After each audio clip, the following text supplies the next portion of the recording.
ओम गुरुर्ब्रह्मा गुरुर्विष्णु गुरुर्देव महेश्वरा गुरुर्साक्षात् परम ब्रह्म तस्मै श्री गुरुवे नमः।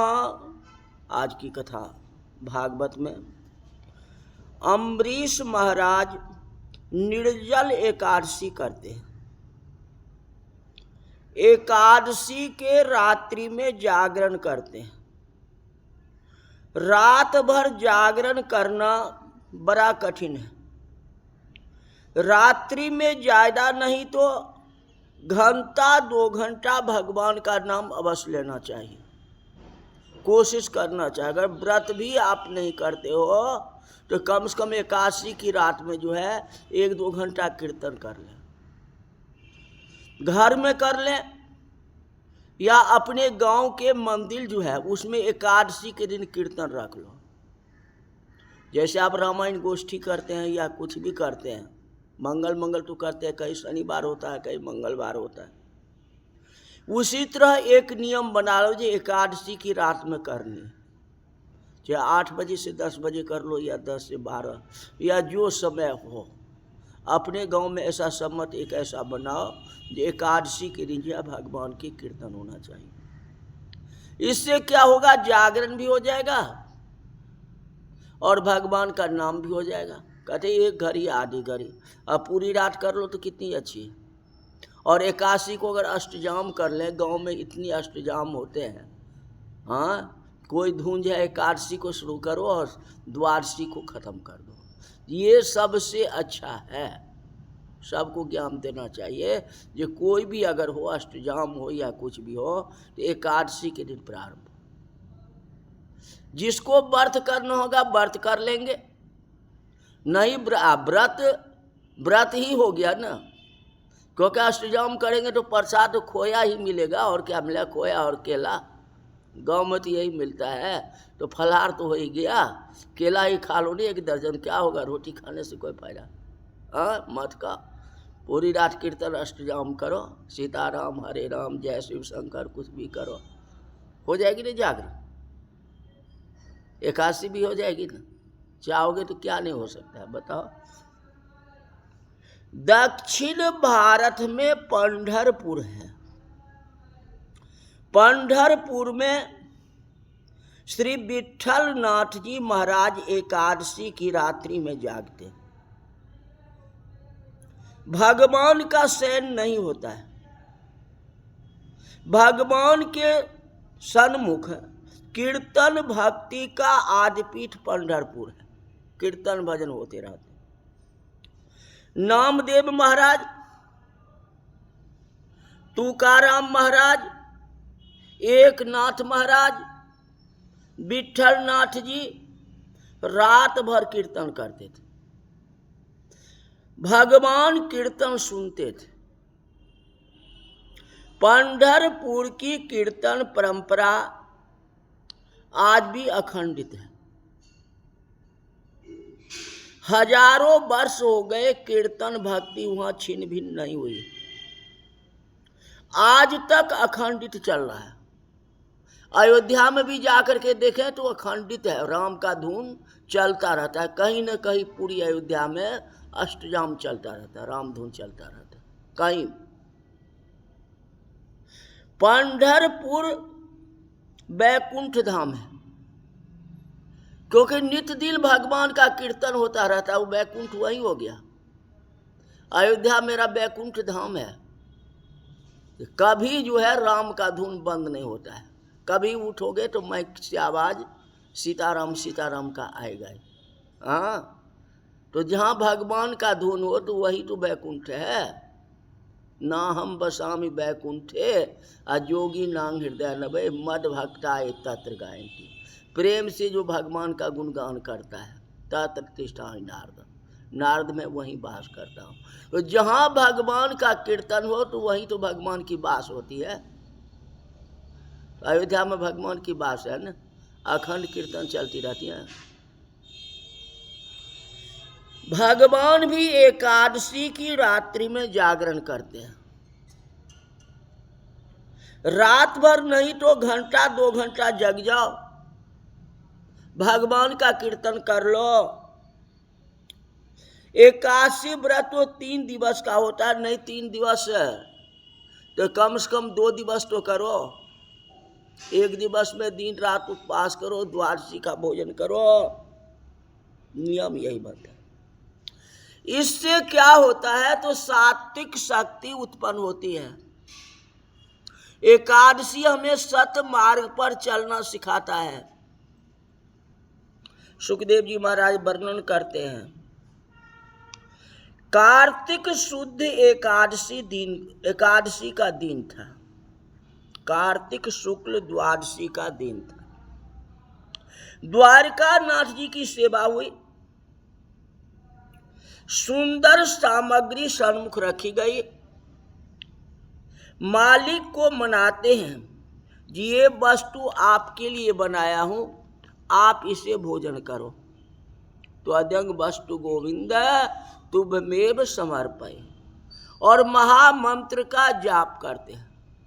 आओ भोग लगा लो मेरे मोहन, आओ भोग लगा लो मेरे मोहन। अम्बरीश महाराज भगवान का भोग लगाते हैं, द्वादशी का दिन है। उसी समय दुर्वासा ऋषि आ जाते हैं। राजा अम्बरीश ने दुर्वासा ऋषि को स्वागत किया। कहते महाराज कृपा करो, पार न करो, बिना बुलाए ब्राह्मण आपके दरवाजे पर आ जाए, ये तो अहो भाग्य है। और द्वादशी के दिन भगवान आ जाए, अथी ब्राह्मण आ जाए, इससे बढ़ करके क्या है, आपकी अहो भाग्य है। अम्बरीश महाराज धन्य हो गए, जब ब्राह्मण की जगह बड़े ब्राह्मण दुर्वासा ऋषि हमारे दरवाजे पर आ गए, अहो भाग्य है। दुर्वासा ऋषि ने कहा, कल मैंने निर्जल एकादशी व्रत किया था, पार न करने की इच्छा तो है, किंतु मेरा ऐसा नियम है कि मध्याह्न संध्या करने के बाद मैं प्रसाद खाता हूं। ये तो जांच करना हुआ, दुर्वासा ऋषि तो बहुत जांच करते थे। मेरी मध्याह्न संध्या बाकी है, मैं संध्या करके आता हूं। राजा अम्बरीश ने कहा कि महाराज मेरा एक ऐसा नियम है कि द्वादशी में पार न करता हूं, त्रयोदशी नहीं होती।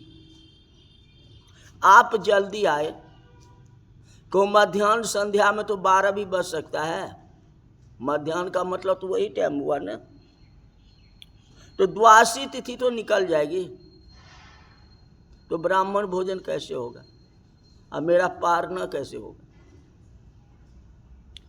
दुर्वासा ऋषि ने आमंत्रण स्वीकार कर लिया, ले चलो कोई बात नहीं। स्नान करके श्रद्धा करने के लिए बैठे हैं और गायत्री मंत्र में तन्मयता हो गई, समय का याद नहीं रहा, वो भगवान के भक्ति में लीन हो गए। दुर्वासा ऋषि का कोई अपराध नहीं, वो तो भगवान के ध्यान में लग गए। दुर्वासा ऋषि ने जानबूझ करके विलंब नहीं किया, ज्ञानी थे, कोई ये बात नहीं है, ये समय का ज्ञान नहीं हुआ। सब ही नचावत राम गोसाई, अगावही नर मरकट की नहीं। करने वाले तो सब भगवान हैं, हम और आप इस बीच में क्या कर सकते। सुखदेव जी महाराज वर्णन करते हैं, अब द्वादशी परिपूर्ण होती है। राजा का नियम है जो द्वादशी में पारण करना। एक ब्राह्मण ने कहा कि भगवान को जल अर्पण कर दो, ले ब्राह्मण को तो निमंत्रण दे चुके हैं। ब्राह्मण को ने दुर्वासा ऋषि न्योता दे दिया, अब ब्राह्मण खाने में लेट कर रहा है, नहीं आ रहा है, तो आप इसका मतलब जल अर्पण करके खा लोगे, ये बात तो नहीं है। तो निमंत्रण दिया हुआ ब्राह्मण आपके दरवाजे पर से भूखे चले जाएंगे, और भूखे चले जाएंगे तो आपको दोष लग जाएगा। इसलिए आमंत्रित किया हुआ है, चाहे द्वादशी हो या त्रयोदशी, थोड़ा इंतजार तो करना ही पड़ेगा। आजकल के समय में कोई इंतजार नहीं करता है, चलो ये ब्राह्मण नहीं आया तो चलो दूसरे ब्राह्मण को बुला के खिला देते हैं। उस समय की बात है अम्बरीश महाराज की। कल निर्जल एकादशी व्रत किया है। निर्जल व्रत की समाप्ति जल से ही होती है। भगवान का चरणामृत पी लो या गंगा जल पी लो, जल पार न। राजा अम्बरीश कुछ खाया नहीं है, केवल जल से पारण की है और शांति से बैठे हैं। दुर्वासा ऋषि के मस्तक के ऊपर सूर्य ग्रहण आए, बहुत विलंब हुआ। सूर्य का ताप दुर्वासा ऋषि को लगा, शरीर से पसीना निकला। याद आया, अरे ये तो मैं भगवान में लीन हो गया, लेकिन देखो सूरज कहाँ आ गया। मुझे राजा ने कहा था जल्दी आना, आपको आमंत्रित है, निमंत्रण है। मुझे समय का ज्ञान नहीं रहा। संध्यादि नित्य कर्म परिपूर्ण किया। दुर्वासा ऋषि आते हैं, विचार करते हैं, ये अब राजा को क्या कहूं। राजा के व्रत का भंग हुआ है, राजा नाराज हो गया हो। दुर्वासा ऋषि आए, अम्बरीश महाराज प्रसन्न है, स्वागत करते हैं। यह प्रसन्न है, इसने पारणा की है, इसका मतलब ऐसा लग रहा है। दुर्वासा ऋषि ने अनुमान किया, व्रत भंग नहीं किया, इसने पारणा की है। महाराज का अनुमान भी सच्चा था। राजा ने पारणा तो की है, किंतु पानी से किया है, जल से किया। दुर्वासा ऋषि ऐसे मान लिए कि इसने भोजन किया है, पिए हैं जल। ये दुर्वासा ऋषि को लग रहा है ये भोजन रोटी खा लिया। ऋषि को बहुत बड़ा क्रोध आया, कहते मेरा तुमने अपमान किया है, मुझे निमंत्रण दे करके मेरा अपमान कर दिया, मेरे को नहीं खिलाया और खुद खा लिया। दुर्वासा ऋषि क्रोधित हो गए। दुर्वासा ऋषि ने राक्षसी कृत्यका को उत्पन्न की, राक्षसी कृत्या को उत्पन्न की। वह अम्बरीश को मारने के लिए आती है। सुदर्शन चक्र चारों ओर से अम्बरीश का रक्षा कर रहा है। राम कृष्ण भजो बारंबारा,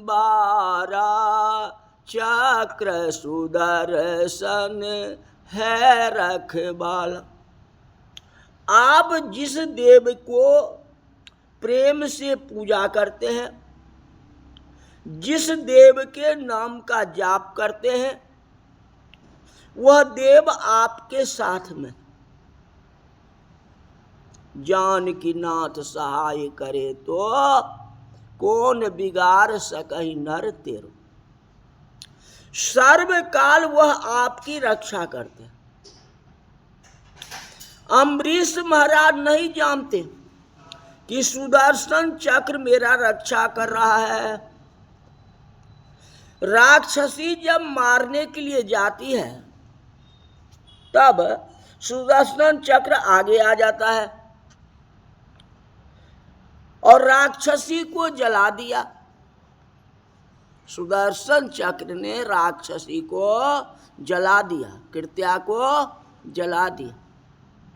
सुदर्शन चक्र दुर्वासा ऋषि के पीछे पड़ गया, तो भी नहीं छोड़ा सुदर्शन। राक्षसी को जलाते हुए दुर्वासा ऋषि के पीछे पड़ गया। दुर्वासा जी को डर लगता है कि तेज सहन हुआ ही नहीं। अब दुर्वासा ऋषि दौड़ते दौड़ते बैकुंठ धाम को गए। भगवान बचाओ बचाओ, मेरे से क्या अपराध हुआ, क्या कमी आई। अब ये कथा कल आपको बताएंगे। आज की कथा यही तक रही। बोल वृंदावन बिहारी लाल की जय।